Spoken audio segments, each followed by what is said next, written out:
जय हिंद दोस्तों।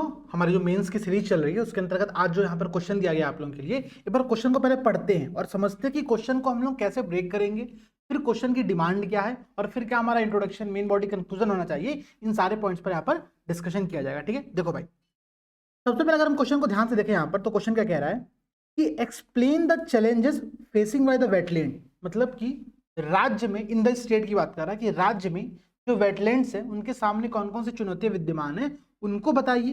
प्लस ध्यान समझना, क्वेश्चन यहाँ पर कंप्लीट नहीं हुआ है, क्वेश्चन इसके आगे भी है। And list the efforts being made by the government in this regard. ठीक है, सरकार के द्वारा इस संदर्भ में कौन से प्रयास किए जा रहे हैं इसकी बात कर रहा है। तो देखो, दो चीजें बहुत क्लियर समझना। अगर आप इस क्वेश्चन को बहुत ध्यान से देखोगे तो क्वेश्चन कहना क्या चाह रहा है कि उत्तर प्रदेश के अंतर्गत बात कर रहा है कि राज्य सरकार के द्वारा कौन कौन से प्रयास यहाँ पर किया जा रहा है। और उससे पहले आप यहाँ पर ये बता दो कि राज्य में वेटलैंड के सामने कौन कौन सी चुनौतियां विद्यमान है। ठीक है, तो क्वेश्चन के दो पार्ट है। पहले तो इस बात को समझो कि क्वेश्चन की यहाँ पर क्या है, दो डिमांड है। जब आप मेन बॉडी लिखोगे तो मेन बॉडी में एक जगह पर आपको वेटलैंड्स की समस्याएं बतानी पड़ेंगी, चुनौतियां बतानी पड़ेंगी, और सेकंड पॉइंट आपको देके बताना पड़ेगा कि राज्य सरकार उन चुनौतियों से निपटने के लिए कौन कौन से यहाँ पर एफर्ट्स कर रही है, प्रयास कर रही है। तो मेन बॉडी का स्ट्रक्चर तो बहुत क्लियर है कि आपको दो स्ट्रक्चर फॉलो करना है, पहले में चैलेंज बताना है, दूसरे में एफर्ट बताना है। ठीक है, अब चलो भाई स्टार्ट करते हैं चीजों को। सबसे पहले अगर हम इस क्वेश्चन की इंट्रोडक्शन की बात करें तो इंट्रोडक्शन यहाँ पर आप क्या दोगे, भूमिका देनी है आपको। यहाँ पर अब भूमिका में क्या बता सकते हो, सबसे सिंपल जो भूमिका यहाँ पर हो सकती है ना, और सबसे इफेक्टिव भूमिका भी मैं कहूंगा उसको। ठीक है, अगर आप ऐसे इंट्रोडक्शन दे रहे हो बहुत अच्छा नंबर मिलेगा। ठीक है, क्या, तो सबसे पहले आप ये करो कि परिभाषा बता दो किसकी, वेटलैंड की। आपके अकॉर्डिंग वेटलैंड क्या होता है ये समझा दो। प्लस यहाँ पर आप दो चीजें कर सकते हो, एक यूपी में, उत्तर प्रदेश में वेटलैंड को लेकर के अगर आपके पास कोई आंकड़ा विद्यमान है तो वो आंकड़ा दे दो, और कोई यहाँ पर आपको एग्जाम्पल बताओ कि यूपी में ये वेटलैंड विद्यमान है। प्रीलिम्स में सब कुछ पढ़ा है आपने, ठीक है, प्रीलिम्स में आपने सब कुछ पढ़ा हुआ, और यही होती है प्रीलिम्स और मेंस की इंटीग्रेटेड तैयारी कि प्रीलिम्स में जिस फैक्ट का आप पढ़े रहते हो उसी का एप्लीकेशन करते हो मेंस की आंसर राइटिंग के अंदर। ठीक है, बात समझना। तो एक अप्रोच तो हम लोग ये फॉलो करेंगे इंट्रोडक्शन के अंतर्गत कि हम लोग देंगे परिभाषा, उसके बाद या तो यूपी में क्या आंकड़ा है वेटलैंड को लेकर के वो बताएंगे, और या फिर हम लोग यहाँ पर क्या करेंगे, एग्जाम्पल देंगे। ठीक है, तो चलो यहीं से स्टार्ट करते हैं पहले चीजों को। वेटलैंड क्या होता है भाई, ठीक है, तो वेटलैंड को अगर मैं बहुत बेसिक तौर पर डिफाइन करूं तो इसके कुछ कुछ फंक्शन होते हैं। ठीक है, जैसे कुछ पैरामीटर्स होते हैं, जैसे कि सबसे पहला पैरामीटर ये होता है कि ये स्थलीय और जलीय पारिस्थितिकी तंत्र के बीच का एक संक्रमित क्षेत्र होता है। ठीक है, क्या होता है, संक्रमित क्षेत्र होता है, मतलब स्थलीय क्षेत्र भी है, जलीय क्षेत्र भी है, इनके बीच का मिक्सअप यहाँ पर पाया जा रहा है। ठीक है, इस कारण से क्या होगा कि ये जो पूरा एरिया होगा, ठीक है, तो पहला तो आप ये लिख दो कि एक संक्रमणीय क्षेत्र है। क्या है, संक्रमणीय क्षेत्र है। इंग्लिश मीडियम वाले देख लेना भाई, ट्रांजिशनल जोन की यहाँ पर बात की जा रही है। ठीक है, तो परेशान मत होना। सेकेंड यहाँ पर कह रहा है कि भाई चूंकि ये जलीय और स्थलीय क्षेत्र के बीच का क्षेत्र है, इसका मतलब क्या होगा कि ये पूरा एरिया क्या होगा, परमानेंटली और सीजनली, ठीक है, सेचुरेटेड विद वाटर होगा। ठीक है, यहाँ पर या तो पूरे साल भर या तो साल के कुछ महीनों में यहाँ पर जल भराव की स्थिति विद्यमान होगी, इसलिए इसको हम लोग वेटलैंड कहते हैं, आर्द्रभूमि कहते हैं। ठीक है, तो ये तो क्लियर हो गया कि भाई ये क्या है, डेफिनेशन क्लियर हो गई ना कि ये एक प्रकार का संक्रमणीय क्षेत्र है स्थलीय और जलीय क्षेत्र के बीच में। इस कारण से क्या होता है कि इस क्षेत्र में या तो परमानेंटली या सीजनली यहाँ पर सेचुरेटेड होता है वाटर। ठीक है, कि यहाँ पर पूरा वाटर भरा रहता है। तो ये तो दो आपका इंट्रोडक्शन की कुछ की पॉइंट्स हो गए। इंट्रोडक्शन इतना ही छोटा देना भी है, बहुत बड़ा इंट्रोडक्शन देना भी नहीं। यहाँ पर आप चाहो तो कुछ इसके पॉइंट्स भी यहीं पर तुरंत बता सकते हो, पॉइंट बता सकते हो भाई कि ये जो है ये अपने यहाँ पर डाइवर्सिटी को विद्यमान करता है। ठीक है, बायोडाइवर्सिटी, जैव विविधता को विद्यमान करता है, जिस कारण से ये किसी भी राज्य की पर्यावरण में बहुत महत्वपूर्ण भूमिका को निभा रहा होता है। ठीक है, तो ये आपने यहाँ पर इंट्रोडक्शन दे दिया। अब आपको यहाँ पर क्या करना है, कुछ एग्जाम्पल देने हैं, कुछ फैक्ट बताने हैं। तो फैक्ट क्या बताओगे भाई, आप यहाँ पर ये बता दो कि अगर हम यूपी फॉरेस्ट डिपार्टमेंट की बात करें, यूपी वन विभाग की बात करें, तो पूरे उत्तर प्रदेश में करीब 1.5 मिलियन हेक्टेयर क्षेत्र में, ठीक है, ये आंकड़ा हर जगह वैरी करेगा। वैरी करने का कारण ये है, ठीक है, बात समझना, ये आंकड़ा वैरी इसलिए करेगा हर जगह पर क्योंकि अब किसको वेटलैंड माना जा रहा है किसको नहीं माना जा रहा है इस पर डाउट होता है। ठीक है, तो आप एक जनरल आइडिया याद करो कि वन विभाग के अकॉर्डिंग उत्तर प्रदेश में करीब 1.5 मिलियन हेक्टेयर, ठीक है, वेटलैंड उपस्थित है। एक तो आपका आंकड़ा यहाँ पर ये हो गया। दूसरा यहाँ पर आप आंकड़ा ये प्रयोग कर सकते हो कि अगर हम रामसर साइट की बात करें, रामसर साइट की बात करें तो रामसर साइट के अकॉर्डिंग पूरे यूपी में कितने वेटलैंड है, एक फैक्ट आप यहाँ पर ये बता दो। प्लस तुरंत आपको मैंने क्या कहा कि कुछ एग्जाम्पल भी आपको मेंशन करना है। तो एग्जाम्पल क्या मेंशन करोगे भाई, आप बता दो कि उत्तर प्रदेश का जो कुछ वेटलैंड्स है, जैसे कि आप यहाँ बता दो सांडी पक्षी अभ्यारण्य, ठीक है, जो कि हरदोई में प्रीलिम्स में आपने ये पॉइंट पढ़ा हुआ है। मैच द कॉलम में प्रीलिम्स के एग्जाम में प्रश्न पूछता है, ठीक है। तो उसी का फैक्ट यहाँ प्रयोग करो कि सांडी पक्षी अभ्यारण्य जो है हरदोई में है, उसका यहाँ पर एक एग्जाम्पल हो गया, ठीक है। इसके अलावा आप कई सारे एग्जाम्पल और दे सकते हो, ठीक है। जो अपर गंगा स्ट्रेच पूरा पाया जाता है, ठीक है, ऊपरी गंगा का जो पूरा विस्तार क्षेत्र है, ठीक है, वो भी क्या है, एक वेटलैंड है रामसर साइट के अंतर्गत, उसको भी यहाँ पर मान्यता दी गई। ध्यान समझना, यूपी में जो मान्यता दी गई रामसर साइट है उनकी संख्या फिक्स है, लेकिन इसके अलावा भी बहुत सारे वेटलैंड है जिनको अभी हमने इसके अंतर्गत शामिल नहीं किया। जैसे कि सबसे बड़ा एग्जांपल तो गोरखपुर में ही हमारे यहाँ है, रामगढ़ ताल का पूरा क्षेत्र, ठीक है। रामगढ़ ताल का पूरे क्षेत्र को वेटलैंड के अंतर्गत लाने की बहुत सारे प्रयास किए जा रहे हैं सरकार के द्वारा, बहुत सारे यहाँ पर संरक्षण के भी प्रयास किए जा रहे हैं, बट उसकी स्थिति अभी भी बहुत खराब है, ठीक है। तो ये यहाँ पर बातें पूछी गई है। अब हमने क्या किया, हमने एक प्रकार का इंट्रोडक्शन ये दिया, यहाँ पर हमने वेटलैंड के डिफिनीशन को बताया कि अच्छा, ये जो की टर्म्स में आप लोगों को लिखवा रहा हूँ ना, की टर्म बहुत इंपॉर्टेंट है। क्या है भाई, वो एक संक्रमणीय क्षेत्र है, ट्रांजिशनल जोन है। उसके बाद मैंने आपको यहाँ पर एक पॉइंट और बताया कि ये जो पूरा एरिया है या परमानेंटली अथवा सीजनली क्या होता है, सैचुरेटेड विद वाटर होता है, ठीक है। एक और बायोडाइवर्सिटी का पॉइंट, ये 3 ऐड कर दोगे तो आपको डेफिनेशन पूरी हो जाएगी। यूपी में आंकड़ा दे देना, मैंने आपको आंकड़ा भी बता दिया, मैंने आपको यहाँ पर क्या किया, एग्जाम्पल भी मेंशन कर दिया, ठीक है। एग्जाम्पल भी यहाँ पर क्या कर दिया, मेंशन कर दिया। और क्या कर सकते हो भाई, यहाँ पर आप लोग एक इंट्रोडक्शन यहाँ पर आप ये भी दे सकते हो अगर हम देना चाहें तो, ठीक है। कि चूंकि प्रश्न पूछा हुआ है कि वेटलैंड के सामने बहुत सारे चैलेंजेस विद्यमान हैं और सरकार उसको लेकर के कौन सा प्रयास करे, ये प्रश्न पूछा गया, तो आप ऐसे बता सकते हो कि due to the efforts of the UP government, ठीक है, या फिर forest and environment department of the Uttar Pradesh, ठीक है, so many of our wetlands are being designated as the Ramsar site, ठीक है। The first site in this category is upper Ganga stretch. मतलब क्या है कि जो उत्तर प्रदेश का वन विभाग है उसके बहुत सारे तमाम प्रयासों के परिणाम स्वरूप उत्तर प्रदेश के मैक्सिमम साइट्स को भी हमने क्या किया हुआ है, अंतर्राष्ट्रीय मान्यता प्रदान की है, जो कि रामसर साइट के अंतर्गत दर्ज किए गए हैं। इसमें सबसे पहली जो श्रेणी शामिल होती है वो होती है 2005 में, जो कि आपकी अपर गंगा स्ट्रेच है, ठीक है। ये पॉइंट आप यहाँ पर मेंशन कर सकते हो। तो ये भी आपका क्या होगा, एक प्रकार से इंट्रोडक्शन यहाँ पर तैयार हो जाएगा, ठीक है। तो एक इंट्रोडक्शन आप वन विभाग के सीधे पॉइंट को बताते हुए कर सकते हो कि उनके तमाम प्रयासों के परिणाम स्वरूप यहाँ पर बहुत सारा संरक्षण किया गया है और उसका परिणाम ये रहा कि यूपी में करीब 10 वेटलैंड रामसर साइट यहाँ पर अभी विद्यमान है, ठीक है। एक फैक्ट यहाँ पर आप ये बता सकते हो। तो आपका इंट्रोडक्शन यहाँ पर बहुत क्लियरली हो गया। इंट्रोडक्शन बहुत ज़्यादा टफ नहीं था, बहुत सिंपल इंट्रोडक्शन था। आई होप कि यहाँ पर आपको ये बात समझ में आई होगी। अब देखो भाई, असली गेम स्टार्ट होता है मेन बॉडी में, ठीक है। कि आप मेन बॉडी को प्रेजेंट कैसे करते हो, जो मुख्य भाग है आपके प्रश्न का, ठीक है, आप उसको कैसे प्रेजेंट कर रहे हो। अब देखो 2 तरीका है यहाँ पे प्रेजेंट करने का। फॉर्मेट 1 बहुत सिंपल अप्रोच है, हम लोग फॉर्मेट में बात करेंगे क्योंकि ये बहुत इंपॉर्टेंट टास्क है, ठीक है। एक फॉर्मेट ये भाई कि आप पहले यहाँ पर क्या करो, आप ऐसे लिखो कि चुनौतियाँ, ठीक है, इनके सामने कौन सी चुनौतियाँ हैं उसको बुलेट पॉइंट करके 1 2 3 4 पॉइंट करके ऐसे मेंशन कर दो, ठीक है। कोशिश ये करना कि जब भी आप ऐसे चैलेंजेस बता रहे हो, ठीक है, तो एक सब हेडिंग यहाँ पर दे सको, ठीक है। सब हेडिंग यहाँ पर क्या करो, दे सको। अगर आप सब हेडिंग नहीं दे पा रहे हो तो उसका एक सॉल्यूशन ये होता है फिर यहाँ पर, ठीक है। अगर आप सब हेडिंग नहीं दे पा रहे हो तो उसका एक सॉल्यूशन ये होता है कि जहाँ पर आपको कोई इंपॉर्टेंट पॉइंट लगे आप उसको अंडरलाइन वहाँ पर करते चलो, ठीक है। वहाँ पर क्या करते हो, आप अंडरलाइन करते चलो, ताकि देखो हमारा फोकस क्या है, हमारा फोकस है कि एग्जामिनर अगर आपकी कॉपी पढ़ना नहीं भी चाह रहा है तो भी आप उसको मजबूर कर रहे हो पढ़ने के लिए कि ठीक है भाई तुम पूरी लाइन मत पढ़ो, केवल सब हेडिंग पढ़ लो, ठीक है। तुम अगर सब हेडिंग नहीं डालो तो एटलीस्ट जो हम अंडरलाइन चीजें किए हुए आप उनको पढ़ करके आगे बढ़ो, ठीक है। तो हमारा फोकस ये कि हम एग्जामिनर को अपने आंसर शीट में लिखे गए कुछ फैक्ट्स को, कुछ की टर्म्स को ध्यान से दिखा पाए कि देखो भाई मैंने ये चीज मेंशन की हुई है। इसलिए एक तरीका तो ये है, ठीक है। चुनौतियां बताया आपने, बुलेट पॉइंट में लिया, कुछ चीज अंडरलाइन की, कुछ अपने सब हेडिंग डाला, आपका यहाँ पर काम कंप्लीट होगा। फिर आप बताओ उत्तर प्रदेश सरकार के, ठीक है, उत्तर प्रदेश सरकार के एफर्ट्स, या फिर आप यहाँ बता सकते हो क्या, उत्तर प्रदेश सरकार के यहाँ पर कौन कौन सी प्रयास है, ठीक है। प्रयास में बता देना भाई, यहाँ पे ऐसे ही सेम स्ट्रक्चर में बुलेट पॉइंट देते हो, आप क्या करोगे यहाँ पर चीजों को मेंशन कर दोगे, ठीक है। तो ये आपका पूरा एक एफर्ट, एक आपका ये फॉर्मेट होगा आंसर राइटिंग का, ठीक है। सेकंड फॉर्मेट क्या है, जो कि मैं कहूँगा बहुत शानदार फॉर्मेट है, अगर आप उसको फॉलो कर सको तो प्रैक्टिस जरूर करना। देखो जितने भी लोगों ने इसका आंसर ऑलरेडी लिखा हुआ है, ठीक है, हम अपने इस क्वेश्चन को टेलीग्राम ग्रुप पे पहले शेयर कर देते हैं, वहाँ पर आप लोग लिख करके सबमिट करते हो, उसके बाद ये क्लास ली जाती है उनके बेस, ठीक है। तो जितने भी लोगों ने लिखा है, किसी ने भी इस फॉर्मेट को फॉलो नहीं किया, तो मेरा एक सजेशन है सब लोग फिर से आंसर लिखना और इस फॉर्मेट में लिखने का कोशिश करें, ठीक है। ये आपको नंबर दिलाएगा। देखो आज हम लोग डे 32 पर डिस्कशन कर रहे हैं, आज हमारा 1 महीना से ज्यादा क्लास यहाँ पर लगातार चल चुकी है आप लोगों की, ठीक है।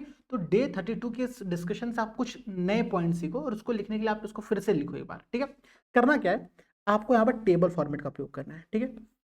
आपको यहाँ पे क्या करना है, टेबल फॉर्मेट का उपयोग करना और बताना है कि यूपी में विद्यमान जो वेटलैंड्स हैं उनके सामने कौन कौन से चैलेंजेस विद्यमान है और सरकार उनको लेकर के कौन कौन से यहाँ पर एफर्ट्स कर रही है। ठीक है, टेबल फॉर्मेट में बताओगे बड़ा शानदार स्ट्रक्चर जाएगा। जैसे कि को समझना, मैं एक यहाँ पर पॉइंट ये मेंशन कर सकता हूँ कि भाई देखो यूपी में सबसे बड़ी समस्या यहाँ पर क्या हो रही है, अर्बनाइजेशन की हो रही है। ठीक है, शहरीकरण की हो रही है, जनसंख्या बहुत ज़्यादा है तो शहरीकरण बहुत तेजी से फैल रहा है, इंडस्ट्रियलाइजेशन हो रहा है, औद्योगिकीकरण हो रहा है। ठीक है, तो इसके परिणाम स्वरूप क्या हो रहा है कि वेटलैंड धीरे धीरे समाप्त होते जा रहे हैं। तो भाई अगर शहरीकरण करना तो क्या होगा, वेटलैंड को पार्ट करके उसके ऊपर मकान बना दिया गया। ठीक है, एक ये समस्या हो रही है। इसका सबसे शानदार एग्जाम्पल अगर मैं आपको दिखाऊं, आपको मेंशन करना तो मेंशन भी करना, उत्तर प्रदेश के गोरखपुर का रामगढ़ ताल है। ठीक है, क्योंकि मेरे घर के बगल में ही है, जस्ट हमारे यहाँ से 1-2 किलोमीटर की डिस्टेंस पर है। ठीक है, तो रामगढ़ ताल है, तो हम लोग यहाँ पर देखते रहते क्या होता है, अगल बगल के बहुत सारे मकानों के द्वारा यहाँ पर क्या किया गया, जमीनों पर कब्जा किया गया, कई कई लीगली भी किया गया, कई इलीगली भी काम किया गया। आपको पता होगा इसी केस में नेशनल ग्रीन ट्रिब्यूनल जो एनजीटी राष्ट्रीय हरित न्यायाधिकरण है, उसने बहुत सारे यहाँ पर अपने फरमान जारी किए। उसने कहा कि भाई इसके रेंज में आने वाले सभी 1 किलोमीटर के स्ट्रक्चर को गिरा दिया जाए। मतलब पूरा ये फरमान आ गया था कि आप 1 किलोमीटर के डिस्टेंस में विद्यमान सभी स्ट्रक्चर को, सभी घरों को, सभी सब चीज़ों को गिरा दिया जाए। सबसे बड़ी समस्या यहाँ पर थी कि उसके 1 किलोमीटर के स्ट्रक्चर के अंतर्गत गवर्नमेंट के द्वारा बनाए गए बहुत सारी चीजें यहाँ पर खुद ही आ रही थी। ठीक है, जैसे गवर्नमेंट ने यहाँ पर क्या हुआ, नौका विहार पूरा बनाया। ठीक है, टूरिज्म को प्रमोट करते हुए, ये इसका एक एफर्ट है, समझना बात को। अभी हम कुछ चीजें और डिस्कस करेंगे, तो एक एफर्ट में आप ये भी नोट करना, कहीं पर हमने उसको मेंशन करेंगे कि वेटलैंड के संरक्षण का एक सबसे अच्छा तरीका ये है कि हम इको टूरिज्म को प्रमोट करें। ठीक है, और सरकार वो काम कर रही है।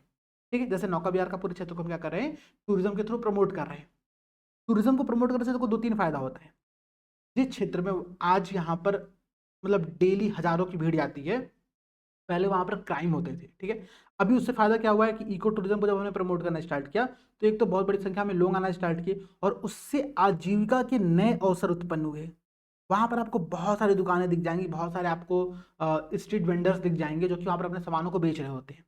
ठीक है, तो एक तो फायदा यहाँ पर ये हो रहा है, सरकार इस एफर्ट्स पे कार्य कर रही है। ठीक है, अब और समझना भाई, हम लोग फिर से डिस्ट्रैक्ट नहीं होते, हम जो मेन टॉपिक डिस्कस करते हैं शहरीकरण की समस्या को उस पर आते हैं वापस से। ठीक है, तो एक जब आप शहरीकरण को समस्या के तौर पर बता रहे हो तो एग्जाम्पल भी मेंशन करो, और एग्जाम्पल मैंने आपको यहाँ पर दे दिया। अगर आपके शहर में कोई एग्जाम्पल होगा आप उसको मेंशन कर देना। ठीक है, कि कोई बता दो भाई कि मैं सांडी पक्षी अभ्यारण्य के हमारे क्षेत्र में क्या हो रहा है कि रिसेंट में देखा गया कि वहाँ पर बहुत बड़ी मात्रा में शहरीकरण को बढ़ाने के उद्देश्य उनकी भूमि को हटाया जा रहा है, समाप्त किया जा रहा है।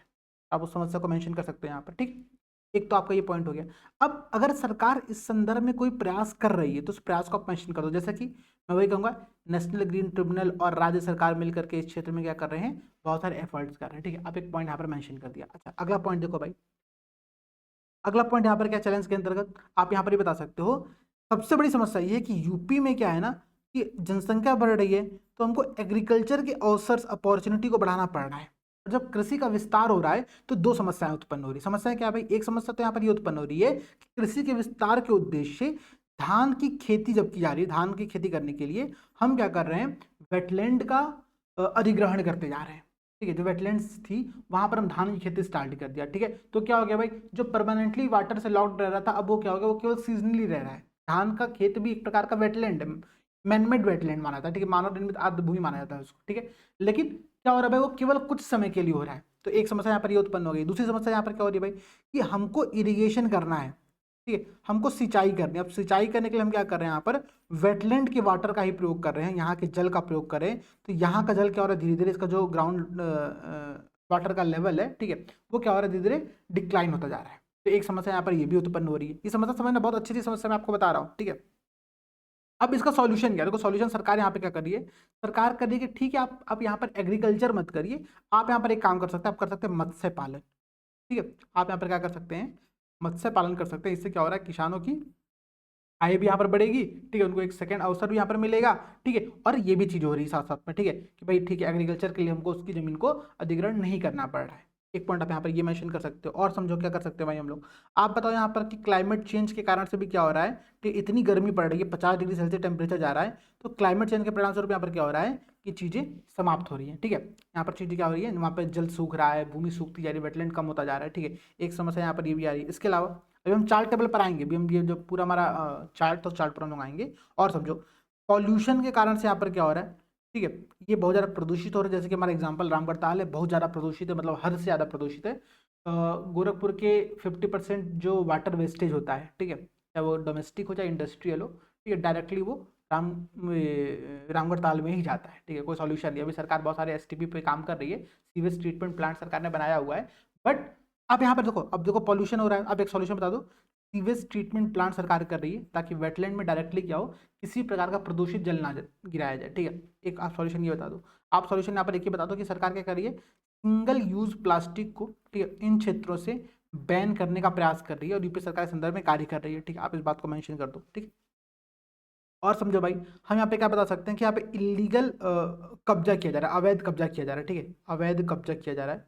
हालांकि आप इस पॉइंट को चाहो तो शहरीकरण वाले पॉइंट में ही मर्ज कर सकते थे, ठीक है। तो हमने ये पॉइंट डिस्कस किया ना अभी, अवैध कब्जा वाला, इस पॉइंट को आप यहीं पर मेंशन कर सकते थे और यही बता सकते थे कि सरकार क्या करी संदर्भ में, इनके संरक्षण के उद्देश्य से सरकार ने रामसर साइट जैसे अंतर्राष्ट्रीय प्रयासों में अपनी भूमिका को दर्ज कराया है। पूरे भारत में सबसे बड़ी मात्रा में रामसर साइट हम अपने यहाँ पे धीरे धीरे दर्ज कर रहे हैं, इस संदर्भ में आगे बढ़ रहे हैं, इस पॉइंट को यहाँ पर मेंशन कर दो। प्लस हम यहाँ बता सकते हैं कि हम एक लीगल फ्रेमवर्क पर भी काम कर रहे हैं ताकि यहाँ पर किसी प्रकार का क्या हो, अनधिकृत मतलब अवैध कब्जा यहाँ पर न किया जाए, ठीक है। तो आप उसको मेंशन कर दो वहीं पर। और समझो भाई, तो समस्या और समझो, समस्या एक और है भाई कि यहाँ पर इन्वेजिव स्पीसीज मतलब जो विदेशी प्रजातियां हैं, ठीक है, आक्रामक प्रजाति कहते हैं उसको, विदेशी आक्रामक प्रजातियां, ठीक है, ठीक है, फॉरेन इन्वेसिव स्पीसीज जो होती हैं, उनके कारण क्या हो रहा है यहाँ पर कि इनकी जो डाइवर्सिटी थी, ठीक है, जो जैव विविधता थी, वो धीरे धीरे समाप्त हो रही है और ये सबसे बड़ी समस्या को उत्पन्न कर रहा है, ठीक है। अब इनके सॉल्यूशन के लिए देखो सरकार कर क्या रही है, कुछ कुछ प्रयास तो हमने डिस्कस कर लिया कि सरकार इको टूरिज्म को बढ़ावा दे रही है, सरकार आजीविका के नए अवसर खोज रही है, सरकार यहाँ पर वाटर स्पोर्ट्स डेवलप कर रही है। यहाँ पर हो रहा है गोरखपुर में जो रामगढ़ ताल है, यहाँ पर सरकार वाटर स्पोर्ट डेवलप करी है। जस्ट रामगढ़ ताल के बगल में एक वाटर स्पोर्ट कॉम्प्लेक्स का निर्माण भी किया गया है, बहुत बड़ी बहुत शानदार बिल्डिंग है, उसका यूज़ क्या हो रहा है अभी तक मुझे नहीं पता, बट वाटर स्पोर्ट्स कॉम्प्लेक्स का यहाँ पर निर्माण किया गया, ठीक है। तो eco tourism, water sports complex, आजीविका के नए अवसर, इन सारे पॉइंट्स यहाँ पर आप मेंशन कर सकते हो, ठीक है। इसके अलावा आप यहाँ पर क्या बताओ, ठीक है, आपने पढ़ा भी होगा एक वो लेक क्यून करके, आप एग्जाम्पल मेंशन करना। आप जब करंट अफेयर्स पढ़ रहे थे ना, मुझे याद है कि आज दृष्टि वाली जो मैगजीन थी करंट अफेयर्स की, घटना चक्र की, उस मैगजीन में टर्म था, ठीक है, लेक क्वीन कहाँ पर शुरू किया गया, ठीक है, यूपी के किस जिले में लेक क्वीन परियोजना को स्टार्ट किया गया है। तो लेक क्वीन की परियोजना पता क्या है, ये टूरिज्म को बढ़ावा देने के लिए रामगढ़ ताल में इन्होंने क्या किया, एक बोट स्टार्ट किया है, जो कि 2 फ्लोर बोट है, उसका मतलब उन्होंने कुछ किराया ले रहे हैं, चार्ज ले रहे हैं और टूरिज्म वहाँ पे प्रमोट कर रहे हैं, ठीक है। तो लेक क्वीन जैसा कॉन्सेप्ट आप यहाँ पर ऐड करा सकते हो, ठीक है। सरकारी संदर्भ में भी यहाँ पे क्या कर रही है, कार्य कर रही है, ताकि यहाँ से जो हमको अतिरिक्त पैसे की प्राप्ति होगी, उस पैसे का प्रयोग करके हम इस वेटलैंड के संरक्षण पर क्या कर सकते हैं और ध्यान दे सकते हैं, ठीक है। इसके अलावा सरकार ने यहाँ पर एक वेटलैंड मैनेजमेंट कमेटी का भी सेटअप किया हुआ है, ठीक है, वेटलैंड मैनेजमेंट कमेटी का भी सेटअप किया हुआ है, जिसके सहयोग से उत्तर प्रदेश के सभी जो वेटलैंड्स उनके संरक्षण पर सरकार यहाँ पे क्या कर रही है, ध्यान दे रही है, ठीक है। किसी भी प्रकार का जो वेस्टेज है, चाहे वो वाटर वेस्टेज हो, चाहे सॉलिड वेस्टेज हो, किसी भी प्रकार का वेस्टेज यहाँ पर सीधे डंप नहीं किया जा रहा है। मैंने आपसे फिर बताया कि आप ये पॉइंट मेंशन करना कि एसटीपी की स्थापना की जा रही है, सीवेज ट्रीटमेंट प्लांट की स्थापना की जा रही है, ठीक है। और सीवेज ट्रीटमेंट प्लांट के माध्यम से हम शहरों के जितने भी प्रदूषित जल हैं उनको पहले ट्रीट कर रहे हैं, ट्रीटमेंट कर रहे हैं उनका, उसके पश्चात इन सब जगहों पर क्या कर रहे हैं, हम गिरा रहे हैं, ठीक है। तो ये एक अच्छा पॉइंट, आप इस पॉइंट को भी मेंशन कर लेना, ठीक है। इसके अलावा हम यहाँ पर बता सकते हैं भाई कि सरकार देखो, सरकार एक काम और कर रही है, सरकार नेशनल वेटलैंड संरक्षण कार्यक्रम चल रहा है, ठीक है, राष्ट्रीय आर्द्रभूमि संरक्षण कार्यक्रम चल रहा है, उसके अंतर्गत यूपी सरकार केंद्र सरकार के साथ मिलकर के बहुत सारे एफर्ट्स यहाँ पर साथ साथ में कर रही है। तो ये पॉइंट आप मेंशन कर लेना, ठीक है। मेरा कहने का मतलब ये आप लोगों से कि चैलेंज और एफर्ट इसको आप लोग टेबल फॉर्मेट में मेंशन करने का प्रयास करो। जितने लोगों ने आंसर राइटिंग कर लिया ऑलरेडी इस क्वेश्चन की, वो फिर से लिखेंगे, अपने पूरे स्ट्रक्चर को इस फॉर्मेट में लिखने का प्रयास करना, बहुत शानदार देखिएगा। आप भी कहोगे यार कि कितने अच्छे तरीके से आपने स्ट्रक्चर किया हुआ है। हाँ, टाइम लगेगा, पहली बार जब करोगे ऐसा तो टाइम लगेगा, लेकिन धीरे धीरे जब आप लोग करना स्टार्ट करोगे ना चीज़ों को, तो इस एफर्ट से आप लोगों को फायदा यहाँ पर मिलेगा, ठीक है। तो ये तो कुछ पॉइंट्स हमारे यहाँ पर हो गए। अच्छा, अब देखो भाई, अब हमको यहाँ पर निष्कर्ष की बात करनी है, ठीक है, कंक्लूजन की। तो कंक्लूजन यहाँ पर हम लोग क्या दे सकते हैं, कुछ कंक्लूजन में आप लोगों को बताता हूँ, सोचना, ठीक है। पहला कंक्लूजन तो यहाँ पर हम ये बता सकते हैं, ठीक है, पहला कंक्लूजन में यहाँ पर ये बता सकते हैं कि आप सस्टेनेबल डेवलपमेंट गोल 11 कहोगे सर आप कितना एसडीजी का प्रयोग करते हो कंक्लूजन में। अरे बहुत शानदार है भाई, अगर आप पूरे अपने 20 क्वेश्चन के एक बुकलेट में आप 2 जगह पर भी एसडीजी का प्रयोग करने में सफल हो जा रहे हो, तो मेरा ये बताना बहुत सफल हो गया, आपका निष्कर्ष बहुत शानदार चला जाएगा, ठीक है। तो एसडीजी 11 को मेंशन करो, बताओ कि सस्टेनेबल सिटीज एंड कम्युनिटीज के लिए वेटलैंड जैसे स्थानों का संरक्षण करना हमारे लिए बहुत जरूरी है और राज्य सरकार इन संदर्भ में जो प्रयास करे उस प्रयास को ग्राउंड लेवल पर और भी सतर्कता के साथ यहाँ पर हमको लागू करने की आवश्यकता विद्यमान है। ठीक है, एक पॉइंट तो यहाँ पर आप ये मेंशन कर सकते हो। एक दो आप यहाँ पर चाहो तो मैं आपको एक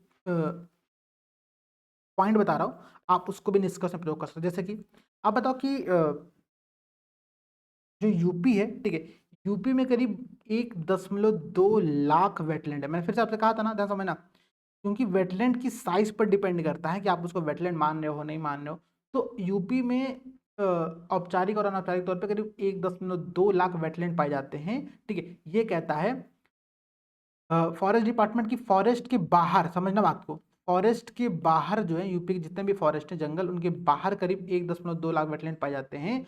और ये क्या है, इसमें से करीब 24,000, ठीक है, 24,000 ऐसे वेटलैंड है जिनका जो एरिया है वो 2.2 हेक्टेयर से यहाँ पर क्या है, बड़ा है। ठीक है, तो आप ये बताना कंक्लूजन में, निष्कर्ष में, कि उत्तर प्रदेश के जंगलों के बाहर करीब 1.2 लाख वेटलैंड पाए जाते हैं, जिसमें से 24,000 वेटलैंड ऐसे जिनका एरिया 2.2 हेक्टेयर से बड़ा है। तो सरकार को यहाँ पे प्रयास ये करना चाहिए कि सरकार रामसर साइट जैसे स्थलों का संरक्षण तो करे ही करे, प्लस उसके साथ साथ ऐसे जो अतिरिक्त वेटलैंड्स जो कि फॉरेस्ट के बाहर भी पाए जाते हैं, सरकार को इनके संरक्षण पर भी अतिरिक्त ध्यान देने की आवश्यकता है। और ये आपका यहाँ पर क्या होगा, निष्कर्ष का एक बहुत ही इफेक्टिव पॉइंट होगा। ठीक है, एक बहुत ही यहाँ पर आप लोगों का इफेक्टिव पॉइंट होगा, क्योंकि यहाँ पर आपने कुछ फैक्ट का भी प्रयोग किया, आपने यहाँ पर सरकार को नए सजेशन यहाँ पर दिए। इसके अलावा आप यहाँ पे कुछ सजेशन और दे दो। सरकार को जागरूकता पर कार्य करना चाहिए, सरकार को अवेयरनेस पर कार्य करना चाहिए, लोगों को अवेयर करना चाहिए। ठीक है, एक पॉइंट ये बता दो। प्लस आप यहाँ पर बता दो कि मल्टी स्टेक हेल्डर अप्रोच का प्रयोग करें। ठीक है, जितने भी यहाँ इस क्षेत्र में एनजीओस कार्य कर रहे हैं, लोकल कम्युनिटीज कार्य कर रहे हैं, उन लोकल कम्युनिटीज एनजीओस के माध्यम से यहाँ पर क्या कर सकते हैं कि इन वेटलैंड के संरक्षण पर और ध्यान यहाँ पर दे सकते हैं। ठीक है, तो ये तो आपका पूरा एक पॉइंट हो गया। अच्छा, यहाँ पर एक बात और समझना, संभव है कि इस क्वेश्चन में तो नहीं पूछा गया, लेकिन संभव है कि आपसे जब वेटलैंड पर क्वेश्चन आए तो वेटलैंड की इंपॉर्टेंस पूछ ले। ठीक है, वेटलैंड्स के महत्व पर पूछ ले। देखो, क्वेश्चन का स्ट्रक्चर कंप्लीट हो गया, आपने इंट्रोडक्शन दिया, आपने मेन बॉडी दिया, आपने कंक्लूजन दिया, क्वेश्चन का यहाँ पर आंसर पूरा कंप्लीट हो चुका है। ठीक है, लेकिन संभव है कि आपसे जब अगला क्वेश्चन कभी पूछा जाए वेटलैंड पर, तो वहां पर आपसे वेटलैंड के इंपॉर्टेंस पर पूछा जाए। ठीक है, तो क्या बताओगे इंपॉर्टेंस? भाई कुछ सोचो इंपॉर्टेंस, मैं आप लोग बताता हूँ, नोट कर लो जल्दी जल्दी। ठीक है, हम लोग जो की टर्म्स बता रहा हूँ मैं, की टर्म्स नोट करना बहुत जरूरी है। ठीक है, हम लोग वेटलैंड को बायोलॉजिकल सुपरमार्केट कहते हैं। सुपरमार्केट, सुपरमार्केट क्या होता है? आप अपने घर के बगल में जाते हो ना, बिग बाजार में या फिर अन्य जगहों पर, क्या करने के लिए? शॉपिंग करने के लिए। ठीक है, तो एक तरीके से जो आपका वेटलैंड है वो आपका बायोलॉजिकल सुपरमार्केट है, क्योंकि यहाँ पर जो खाद्य जाल पाया जाता है, फूड वेब पाया जाता है, ठीक है, फूड वेब पाया जाता है, वो बहुत ही विस्तृत होता है। इस कारण से इसको हम लोग क्या कहते हैं? बायोलॉजिकल सुपरमार्केट कहते हैं। ठीक है, तो ये एक की टर्म है, ये टर्म आपको ध्यान रखना पड़ेगा हमेशा भी, जब भी वेटलैंड पे क्वेश्चन आएगा, वेटलैंड के इंपॉर्टेंस पे क्वेश्चन आएगा, आपको बायोलॉजिकल सुपरमार्केट के टर्म को यहाँ पर मेंशन करना ही पड़ेगा। ठीक है, आप यहाँ पर बताओ ये क्या है? भाई यहाँ पर बायोडाइवर्सिटी बहुत ज़्यादा पाई जाती है। ठीक है, बायोडाइवर्सिटी यहाँ पर क्या पाई जाती है? बहुत ज़्यादा पाई जाती है। अगर मैं केवल यूपी की बात करूँ तो यूपी में इन क्षेत्रों में, ठीक है, वेटलैंड्स के अंतर्गत 300 से ज़्यादा पक्षियों की प्रजातियाँ पाई जाती है। ठीक है, 300 से ज़्यादा यहाँ पर क्या पाई जाती है? पक्षियों की प्रजातियाँ पाई जाती हैं।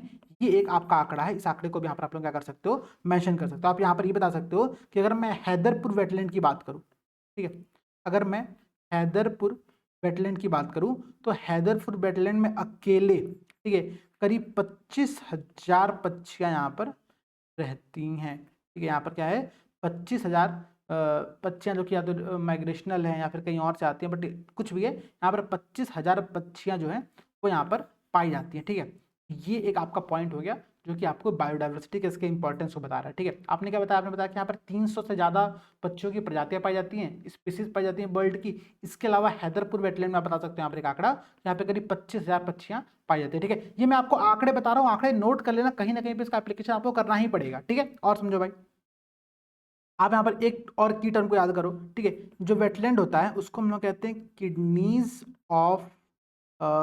Of the landscape. ठीक है, किडनी काम क्या करता है? किडनी काम करता है आपके शरीर में जो पानी होता है उसको छानता है, इसी प्रकार से काम करता है। ठीक है, तो kidneys of the landscape wetland को इसलिए हम लोग कहते हैं क्योंकि ये भी क्या करता है, जो हमारा जल तंत्र है उसके शुद्धिकरण पर कार्य करता है। ठीक है, प्यूरिफायर के तौर पर काम कर रहा होता है। ठीक है, तो किडनीज ऑफ द लैंडस्केप भी इसको कहा जाता है। ठीक है, भूदृश्य का किडनी कहा जाता है। ये सारे की टर्म्स याद रखना, बहुत इंपॉर्टेंट की टर्म बता रहा हूँ आप लोगों को। ठीक है, इसके अलावा इसका जो इंपॉर्टेंस है वो रिक्रिएशनल अपॉर्चुनिटीज के तौर पर है। कैसे भाई? अभी हमने डिस्कस किया कि यूपी सरकार क्या कर रही है, यहाँ पर आजीविका क्रिएट करी, यहाँ पर रोजगार क्रिएट करी, यहाँ पर बोटिंग करा रही है, फिशिंग करा रही है, यहाँ पर अदर वाटर स्पोर्ट्स को डेवलप करें, यहाँ पे बर्ड वॉचिंग हम करा सकते हैं। ठीक है, बर्ड वॉचिंग आप में से शायद किसी लोगों की हॉबी भी होगी ये बर्ड वॉचिंग करना, ठीक है। तो बर्ड वॉचिंग भी यहाँ पर कराया जा रहा है, ठीक है। तो बर्ड वॉचिंग रिक्रिएशनल अपॉर्चुनिटी जो होते हैं, जो मनोरंजक कार्य होते हैं, उनको भी यहाँ पर हम लोग संपन्न कर सकते हैं। एक इसका इंपॉर्टेंस यहाँ पर ये भी है। इसके अलावा औषधियों का उत्पादन ऐसे वेटलैंड्स में बहुत बड़ी मात्रा में होता है। ये भी एक बहुत अच्छा पॉइंट है कि यहाँ पर हर्बल प्लांट्स आपको देखने को मिल जाएंगे। अच्छी बात यहाँ पर हो गया, ठीक है। टूरिज्म भी आप यहीं पर ऐड कर लो। इसका एक इंपॉर्टेंस ये भी है कि यहाँ पर टूरिज्म बहुत तेजी से होता है, अच्छा होता है, ठीक है। इसके अलावा ये क्या करता है ना, वेटलैंड, देखो इसको किडनी ऑफ द लैंडस्केप कहते हैं। इसके साथ साथ ये रिचार्जिंग करता है किसकी, तो जो जो ग्राउंड वाटर लेवल है ना, जो ग्राउंड वाटर लेवल है, ठीक है, भूजल स्तर जो है, भूजल स्तर के वृद्धि में ये बहुत सहायक होता है, ठीक है। इसके अलावा आपको पता है कि वेटलैंड है भाई, तो यहाँ पे कार्बन स्टोरेज हो रहा है, ठीक है। कार्बन स्टोरेज, ये कार्बन का अवशोषण बहुत बड़ी मात्रा में कर रहा है, इसलिए इनका संरक्षण बहुत जरूरी है, ठीक है। तो ये कुछ आपको मैंने इंपॉर्टेंस के भी पॉइंट्स बता दिए, मैंने आपको इंपॉर्टेंस में कुछ यहाँ पर फैक्ट भी बताया हुआ है, और मैंने आपको पूरे आंसर में भी कुछ कुछ फैक्ट्स बताए हुए हैं। ये फैक्ट्स ध्यान रखना, ठीक है। देखो गवर्नमेंट के एफर्ट में मैंने बहुत डिटेल में डिस्कस आप लोगों से इसलिए नहीं किया, मुझे पता है कि वो आप लोग कहीं ना कहीं से दे करके कर ही लोगे, ठीक है। बाकी इंट्रोडक्शन, मेन बॉडी, कंक्लूजन और इंपॉर्टेंस का एक नया टॉपिक मैंने डिस्कस कर दिया, ताकि वो सारे पॉइंट्स यहाँ पर आप लोग बहुत ही क्लियर तौर पर देख सको, ठीक है। इंपॉर्टेंस आप लोग ऐसे ही बता भी सकते हो, ऐसे फ्लो चार्ट बना करके चीजों को यहाँ पर दिखा सकते हो। देखो प्रयास जो हमारा आंसर राइटिंग का बैच है, जीएस 5 और 6 के लिए डेडिकेटेड बैच है, ठीक है। मुझे पता है कि आप में से बहुत सारे ऐसे दोस्त हैं जिन्होंने जीएस 1 2 4 की आंसर राइटिंग कभी ना कभी की हुई है, ठीक है। नहीं भी की है तो एटलीस्ट आपने इसका एक बार सिलेबस पढ़ा हुआ है, और अगर नहीं भी पढ़ा है तो भी अगर अगर आपको जीएस से स्टार्ट करना है तो सबसे अच्छा पोर्शन ये कि आप पहले 5 एंड 6 के सिलेबस को एक बार यहाँ पर देखो, यहाँ पर आप लोग इसकी आंसर राइटिंग स्टार्ट करो, और उसके लिए हमने प्रयास नाम का एक डेडिकेटेड बैच स्टार्ट किया हुआ है। ये जो 100 डे की फ्री सीरीज आप लोगों की चल रही है, ये तो अपने में बेस्ट है ही है। मुझे पता है कि करीब 2500-3000 लोग लगातार इस पूरी सीरीज को फॉलो कर रहे हैं, ठीक है। उसके अलावा अगर आप हमारा जो डेली ड्रिल फॉर यूपीपीसीएस है, जो कि एक डेली आंसर राइटिंग प्रोग्राम है, ठीक है, आप इसको ज्वाइन करते हो तो यहाँ से आपकी आंसर राइटिंग लिखने की स्किल डेवलप होती है। जैसे आप में से बहुत सारे लोगों का डाउट है कि सर मॉडल आंसर प्रोवाइड करा दो, सर कॉपी वैल्यूएट कर दो, ये सारा काम इस प्रयास बैच के अंतर्गत किया जा रहा है, ठीक है। तो जो कॉन्टैक्ट नंबर है आप लोग वहाँ पे कॉन्टैक्ट कर लीजिए, संपर्क कर लीजिए, इन्फॉर्मेशन लेकर के इस बैच को जल्द से जल्द ज्वाइन कर लो। ये बैच आपका 2 दिन में स्टार्ट होने जा रहा है, ठीक है। तो चलिए सभी दोस्तों को जय हिंद, जय भारत, मिलते हैं आप लोगों से अगली क्लास में।